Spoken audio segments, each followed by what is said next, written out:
To start off everything, I'm a widow and have 3 children, but in this post I'll be focused on my 2 youngest daughters, Leah, F14, and Maya, F18. Leah was raped by 4 men back in December.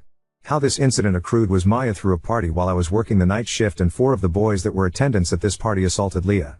It's been devastating to say the least. Leah has lost all of her spark and quit cheer. Plus on top of that, she opted out of her freshman year by just continuing to do courses online. She doesn't sleep in her room anymore but with me and just wears my late husband's hoodies all day, and I feel so helpless as a mother because I don't know how I can help her. Throughout the investigation a lot of things came out regarding Maya's part in this. She did not set up her little sister, however I feel like she severely neglected her, and all of this could have been avoided if she just followed my rules. I never approved a party. I left in her charge of watching Leah, and before you guys say well you're her mother, it's not her job to watch your kid, but the thing is, it was her job. I pay her really well to look after her sister while I work nights. It's been an agreement we had for years.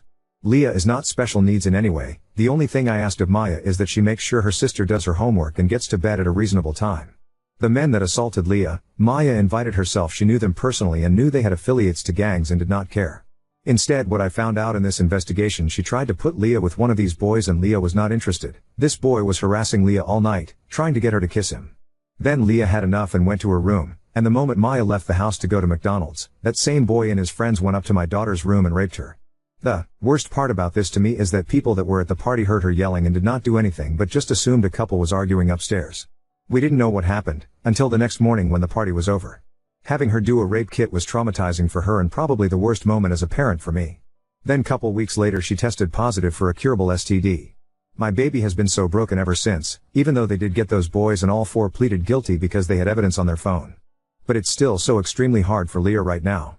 Maya on the other hand has been remorseful, and Leah has no animosity towards her and doesn't blame her, still loves her sister. But I don't know why for me I'm so angry at Maya, and I've been really trying to forgive her but I can't as of now. I can't even look at her without not wanting to lash out. Her prom is next weekend and I honestly couldn't care less. She tries to have conversations with me, but it's hard for me to show any interest in them. I don't hate my daughter, I still love her. But I just have strong dislike for her right now. I've been reading self-help books trying to learn how to address this properly. I feel like I can't open up to anyone about this in life.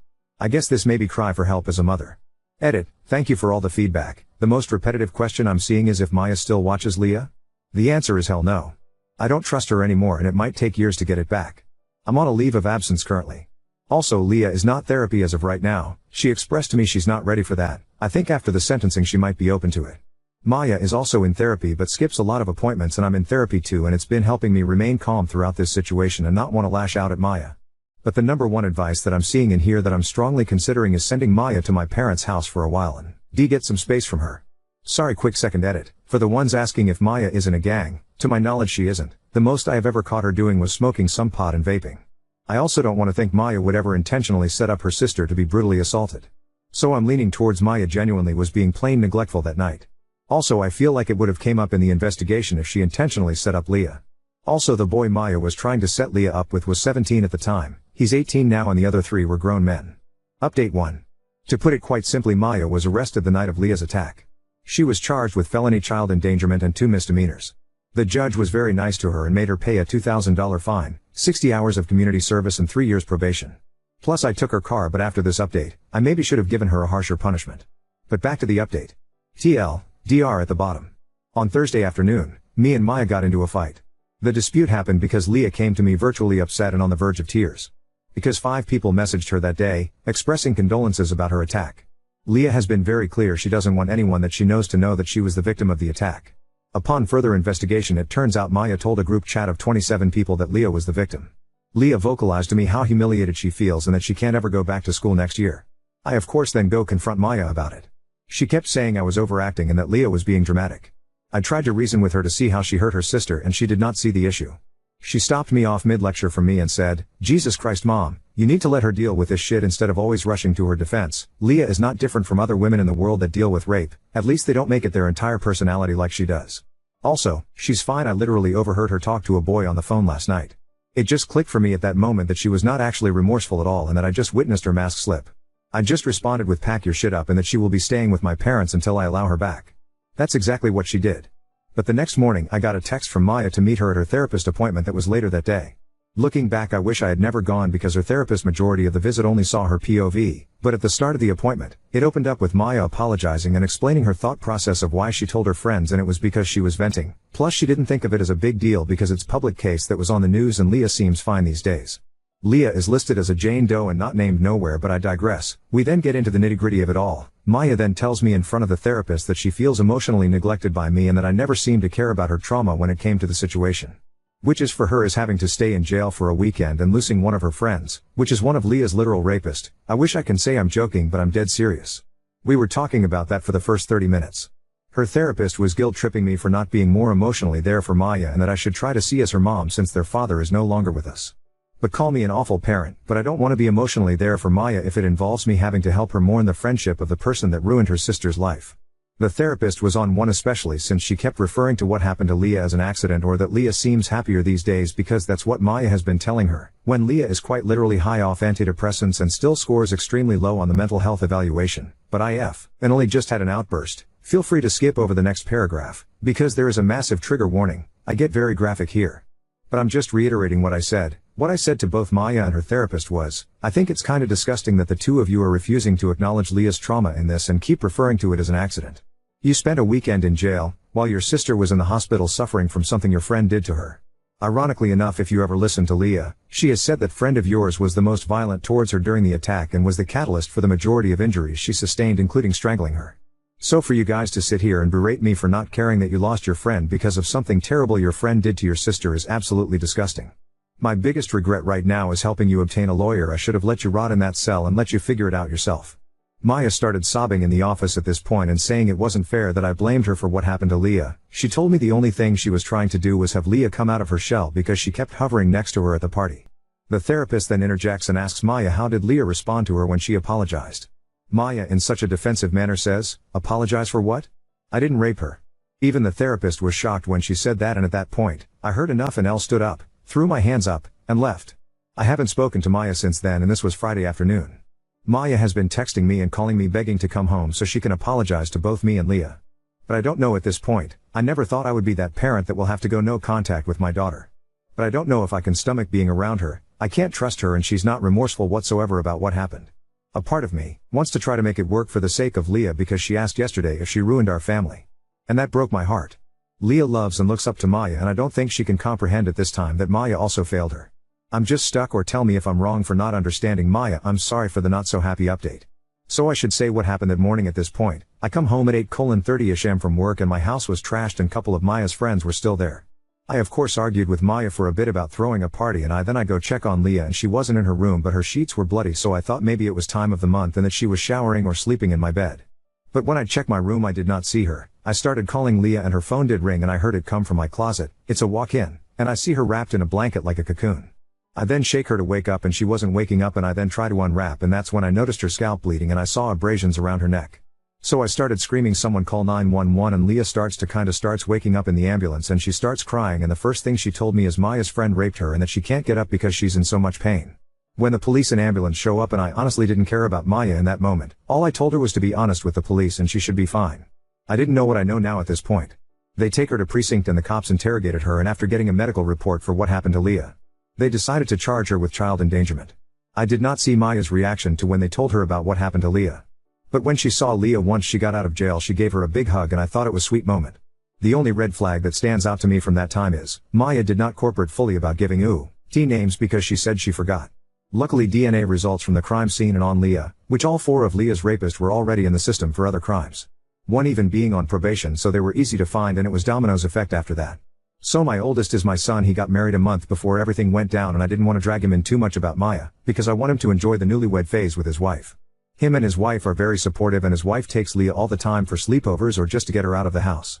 I know I'm probably not alone with dealing with this, but my daughter, F14, has been so extremely depressed, rightfully so. She went through 2 traumatic events in the span of 4 years at her young age. She was sexually assaulted back in December and she lost her dad 4 years ago. I just remember when I was 14 I felt like the world was against me and I had both of my parents on my side, and I never been through an assault, so I can't comprehend what she's going through right now. This morning I overheard her crying in the bathroom and I asked her if she was fine and she quickly said she's okay. It just makes me feel so helpless as her mom that I can't help her or take away any of that pain she's feeling. I can't even fully relate to her. because I haven't been sexually assaulted before and both my parents are still alive. So I feel like I'm a horrible mom because I can't guide her and help her with the situation at hand. I feel like as a mom I should have all the answers and I don't. I just know in her head every time I try to comfort her she thinks, what is this woman talking about, because I feel like I don't know what I'm talking about 99.9% of the time. So any other moms that can relate, please drop some helpful tips. I have 3 kids, M24, F18, and F14. My late husband died very unexpectedly 4 years ago due to COVID. He didn't have a will, but we had a life insurance policy that provided a $360,000 DH benefit. As his spouse, I received the full amount. I decided to divide the money 4 ways. I would get $120,000, and each of my 3 kids would get $80,000. At the time, my daughters were both minors, so I told them they could access their full amount when they turned 18. However, if they ever wanted to do something pricey, I would allow them to use some of their share. Most of their needs were taken care of by me. My son was over 18, so I gave him his share right away. This arrangement was a verbal agreement, and I intended to follow through with it fully. Recently, however, my middle daughter, we will call her Maya, was arrested in December for child endangerment because she severely neglected her little sister, leading to something awful happening under her care.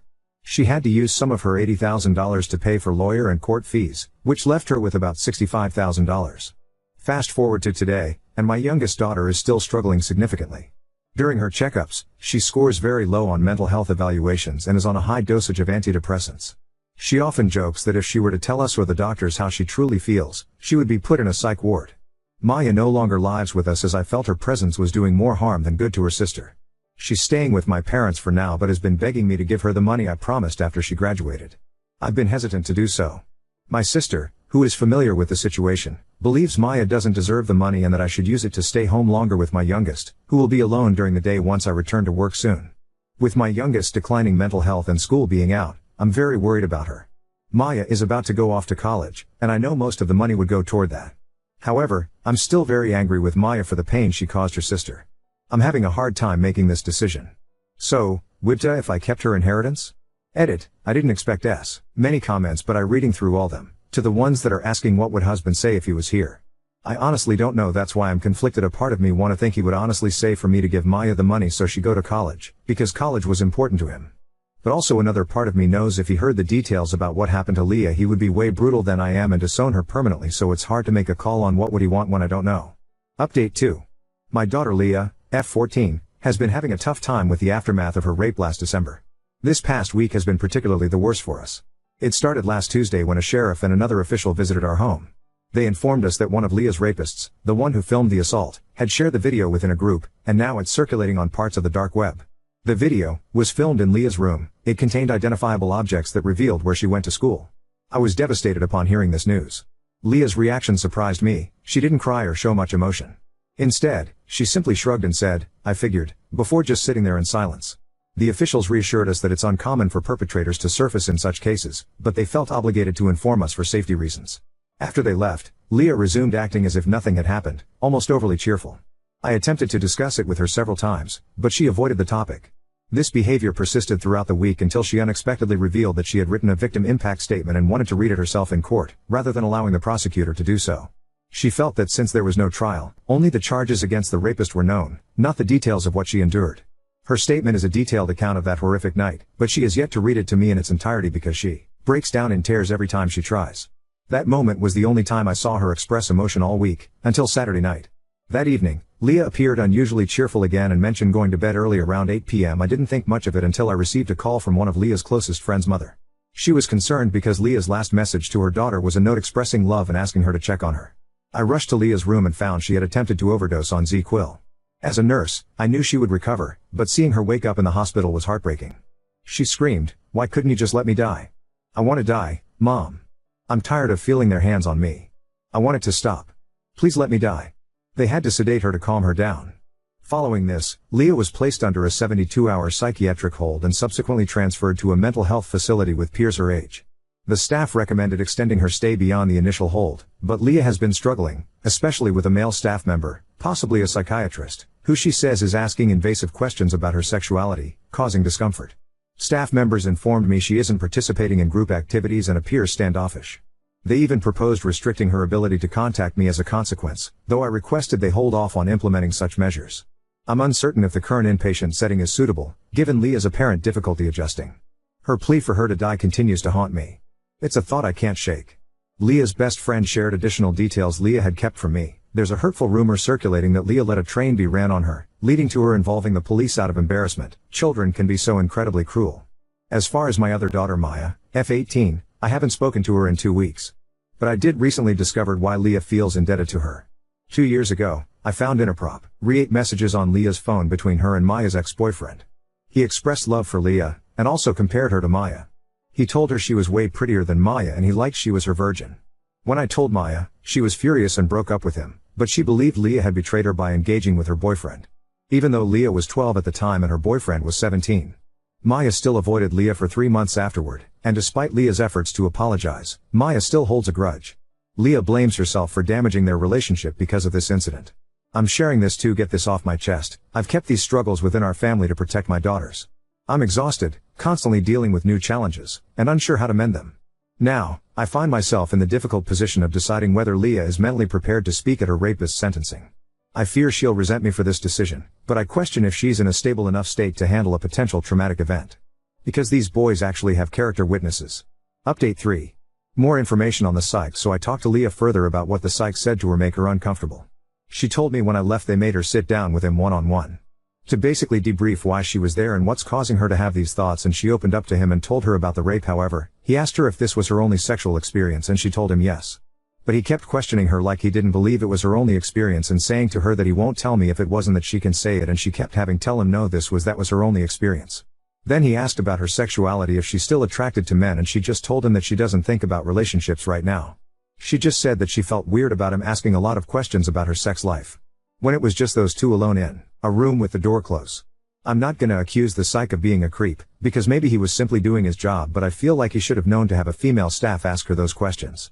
Or just have a woman present. He had have seen her chart before he seen her. Update 4. I'm back with a much anticipated update. This is a long one, so TLDR at the bottom. A lot has happened, but I want to start with the positive. Leah started therapy after the sentencing, and she's been speaking positively about it. She said it was shocking that she didn't have to talk about the assault with her therapist, which was refreshing. Her therapist also suggested some EMDR sessions, with her first one scheduled for next week. Her general doctor also cleared her to start cheer again if she wanted to and recommended she start birth control. I'm unsure about that because I know how much of a toll it can have on mental health, and I don't want to ruin any progress. We also moved into our new rental, and I let Leah get a kitten. That's her baby currently. I barely see the cat since we got it because she always has her. We also had to trash the majority of Leah's furniture to help her healing process. I was trying to give her the Pinterest room of her dreams, but she doesn't like the stuff she used to and wants barely any color, so it's a work in progress. She also has a boyfriend now. He asked her out on the 4th. He's age appropriate, and I know the kid because I grew up with his dad, so I know he comes from a good family. The only thing I'm worried about is that it seems like she might be becoming codependent on him. If he's not at my house, they're on FaceTime together, and every time we go out, she wants him to tag along. It's been like this since before he asked her out. I'd say it's been like this since Maya moved out. But I'm not too worried because I think it's only like this now because it's summer and a new relationship.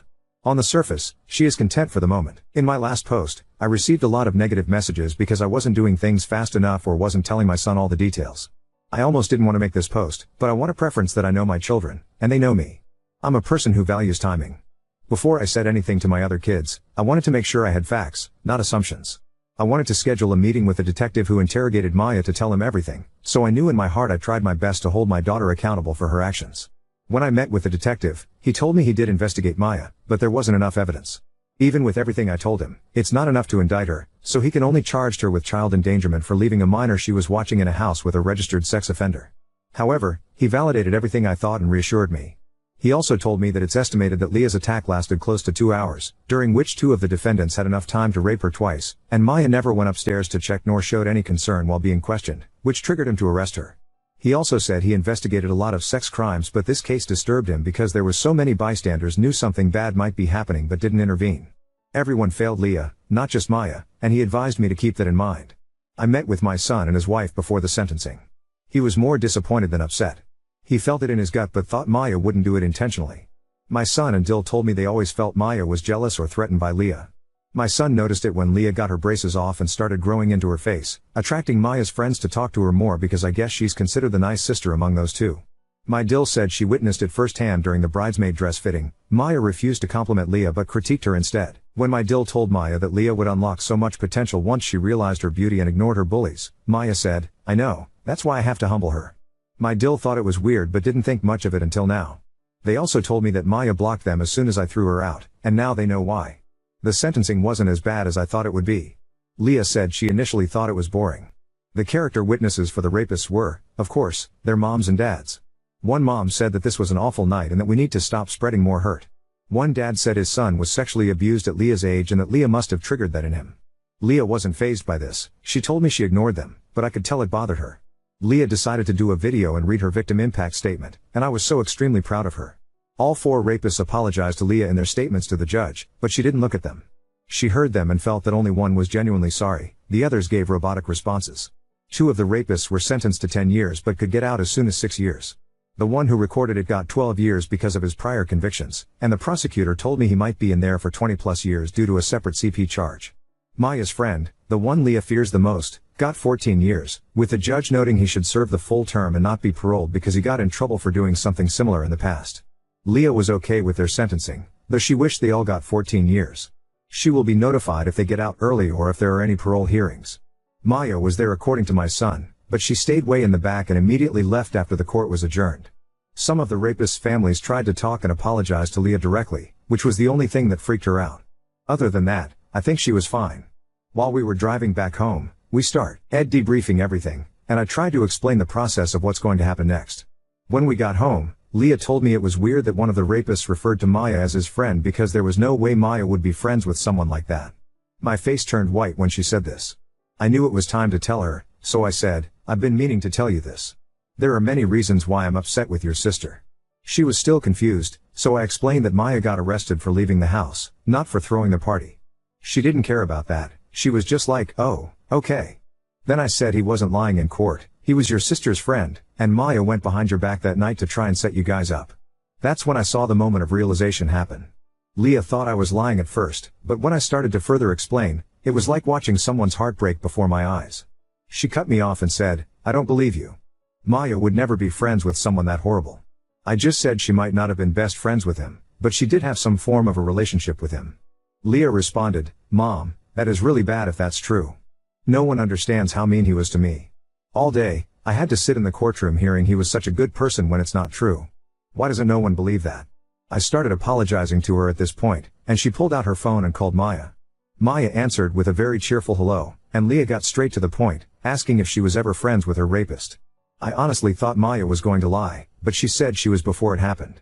Leah then asked if she was trying to get her to date him, and Maya told the truth and said yes. Leah hung up on her before Maya tried to explain herself, and Leah started shaking really badly while typing on her phone. I realized now she was blocking Maya on everything. After she was done, she looked up at me with tears in her eyes and said, "Mom, why does she hate me so much? What did I ever do to her? I've been trying to be her friend, and she still hates me. Why?" We cried together for the rest of the day honestly. The next day, Leah told me she's done with Maya and wants nothing to do with her for a while. She said that after she slept on it, she felt more mad than sad. She opened up and told me how Maya made her feel so guilty, saying she ruined her senior year and blamed herself for what happened by not being more careful and not locking the door. But to now find out that she did lock the door and Maya had much more control of the situation than she led Leah to believe makes her so upset. Then she told me that Maya has a drug problem with Adderall and painkillers, which she had sworn to keep secret because Maya promised she was quitting. I asked her when the drug addiction started, and Leah said she didn't know, but she caught her stealing her Concerta in April 2023. That's when Maya confessed to the drug issue. Leah also believes one of her rapists was Maya's dealer, as he used to come to the house at night when I was working. Leah now thinks that Maya traded her for more drugs and never quit as she promised, which hurts her deeply. She also recounted that during the attack, her rapist said that if she didn't cooperate, they would hurt Maya, which makes her feel worse because she knows Maya wouldn't do the same for her. That was the last time we really talked about Maya, and that was a couple of weeks ago, but I know that it's really is taking a toll on her. So that's why I splurge and let her get a kitten. Maya doesn't know our new address but has tried to reach out to Leah numerous times using text-free numbers. Leah is not interested whatsoever. She's no longer with my parents. My mill, with whom I've never gotten along, has taken Maya in, paying for her college and buying her a new car just to spite me. I wish I were making this up, but she posted it on Facebook. The messed up part is that my mill knows about what happened to Leah and everything Maya did but simply doesn't care. She thinks Maya is as much a victim as Leah and even called Leah to guilt trip her, using their dad as leverage, saying, "Your dad would hate to see you fight and hold a grudge against your sister over a mistake." That's when I stopped talking to her and told Leah not to respond to her anymore. I'm extremely close to filing a civil lawsuit on behalf of Leah against Maya since my mill wants to undermine my parenting and go against and hurt her other granddaughter by financing Maya's life. However, my therapist doesn't think that will help me or Leah heal. But I'm so frustrated with that situation. I'm sorry there isn't a better conclusion, other than that I lost 3 people in the span of 4 years, and I'm not doing well. I'm really depressed. I lost the love of my life and both of my daughters. I still mourn the loss of my little girl. She will never be the same, and I can't be around my other daughter because I believe she's a deeply flawed, dangerous person, and I blame myself for not seeing it in time. I worry about anyone she comes across in her adult life.